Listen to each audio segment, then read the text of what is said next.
గురు బ్రహ్మ గురు విష్ణు గురుదేవో మహేశ్వర గురు సాక్షాత్ పరబ్రహ్మ తస్మై శ్రీ గురవే నమః అంటే గురువు పరబ్రహ్మతో సమానమని. అమ్మ మనకు జన్మనిస్తే గురువు పునర్జన్మనిస్తారు. శిలను శిల్పంగా మార్చినట్లు మనలోని చెడును తీసేసి మంచి గుర్తింపునిస్తారు. భారతదేశ భవితవ్యాన్ని నిర్ణయించే భావి భారతాన్ని తయారు చేయడానికి గురువులు పాఠశాలలు ఉపయోగపడుతున్నాయి. అలాంటి గొప్ప వృత్తిలో ఉన్న ఓ ముస్లిం వ్యక్తి ఆ వృత్తికే అవమానం తెచ్చాడు. భారతమాత చిత్రపటాన్ని దహనం చేసి పిల్లలకు బలవంతంగా ఖురాన్ నేర్పిస్తున్నట్ట. ఇంతకీ ఉపాధ్యాయుడి ముసుగులో ఉన్న మతోన్మాది ఎవరు? ఎక్కడ జరిగింది ఈ ఘటన? ఉపాధ్యాయుడి ముసుగులో మతోన్మాది. హిందూ దేవతలు, భారతమాత చిత్రాల దహనం, విద్యార్థులకు బలవంతంగా ఖురాన్ నమాజ్ బోధన. షకీల్ మొహమ్మద్పై కఠిన చర్యలు తీసుకోవాలని డిమాండ్. మధ్యప్రదేశ్లోని ఉజ్జయిని జిల్లాలో ఓ ముస్లిం ఉపాధ్యాయుడి తీరు తీవ్ర చర్చనీయాంశంగా మారింది. ప్రభుత్వ పాఠశాల ఉపాధ్యాయుడు షకీల్ మహమ్మద్ పాఠశాలలో హిందూ దేవతలు, భారతమాత చిత్రాలను దహనం చేశాడు. దీంతోపాటు జాతీయ జెండాను తగలబెడ్డాను కూడా యత్నించాడు. అంతటితో ఆగాడా అంటే విద్యార్థులకు బలవంతంగా ఖురాన్ నమాజ్ను బోధించాడన్న ఆరోపణలు కూడా ఉన్నాయి. మహీద్పూర్లోని నాగ్పూర్ గ్రామంలో నాగ్పుర మాధ్యమిక పాఠశాల ఉంది. ఈ పాఠశాలలోని ఒక విద్యార్థి తన మామ రోహిత్ రాథోడ్తో షకీల్ మొహమ్మద్ దుశ్చర్యల గురించి చెప్పాడు. విద్యార్థి చెప్పిన ప్రకారం షకీల్ విద్యార్థుల ముందు గణేశుడు, మాతా సరస్వతి, భారతమాత చిత్రాలను పగలగొట్టి వాటిని తగలబెట్టాడు.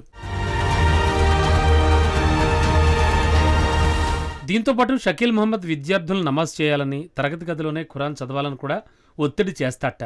క్లాస్ రూముల్లో ఆ ముస్లిం ఉపాధ్యాయుడు పాఠాలకు బదులు విద్యార్థులకు నమాజ్, ఖురాన్ నేర్పిస్తున్నట్ట. దీంతోపాటు అతను విద్యార్థుల తల్లిదండ్రులపై అభ్యంతరకరమైన పదాలను కూడా ఉపయోగించాట. విద్యార్థి చెప్పిన మాటలతో అవాక్కైన విద్యార్థి మామ రోహిత్ రాథోడ్ పాఠశాలకు వెళ్లి పరిశీలించాడు. ప్రత్యక్ష సాక్షులైన మిగిలిన విద్యార్థులతో మాట్లాడి నిజానిజాలు తెలుసుకున్నాడు. అప్పుడు విద్యార్థులందరి కుటుంబ సభ్యులతో కలిసి సాక్ష్యాధారాలు సేకరించి వాటిని పోలీసులకు అప్పగించి ఫిర్యాదు చేశాడు.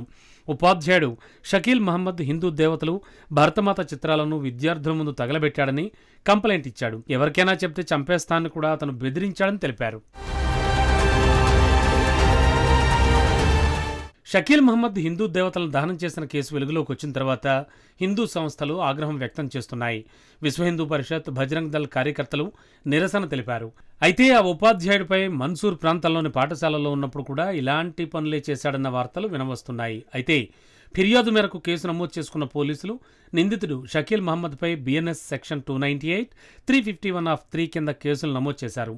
పోలీసులు షకీల్ మహమ్మద్ను అరెస్ట్ చేశారు. మరోవైపు జిల్లా విద్యాశాఖ అధికారి ఆనంద్ శర్మ కూడా షకీల్ మహమ్మద్ను అతని పదవి నుంచి సస్పెండ్ చేశాడు. అదే సమయంలో పోలీసులు నిందితుడు షకీల్ను మహీద్పూర్ కోర్టులో హాజరుపరిచి జైలుకు పంపారు. ఇదే దేశంలో ఉంటూ భారతమాత చిత్రపటాన్ని దహనం చేశాడు అంటే ఇతను ఎంత దుర్మార్గుడు, ఎంత మతోన్మాదో మనం అర్థం చేసుకోవచ్చు. ఇలాంటి వ్యక్తిని కఠినంగా శిక్షించాలన్న డిమాండ్లు వినబడుతున్నాయి. పిల్లలకు మంచి బుద్ధులు నేర్పించాల్సిన ఉపాధ్యాయుడి ముసుగులో ఇలా మతోన్మాదం చేస్తున్నాడని, ఇలాంటి వాడిని చంపినా పాపం లేదన్న వాదనలు వినబడుతున్నాయి. ఈ దేశంలో ఉంటూ దేశం మీద ప్రేమ లేకుండా భారతమాత చిత్రపటాన్ని దహనం చేసిన వ్యక్తి మతోన్మాదంతో రెచ్చిపోతున్న ఉన్మాది ఉంటే ఎంత, పోతే ఎంత అన్న విమర్శలు కూడా వినబడుతున్నాయి.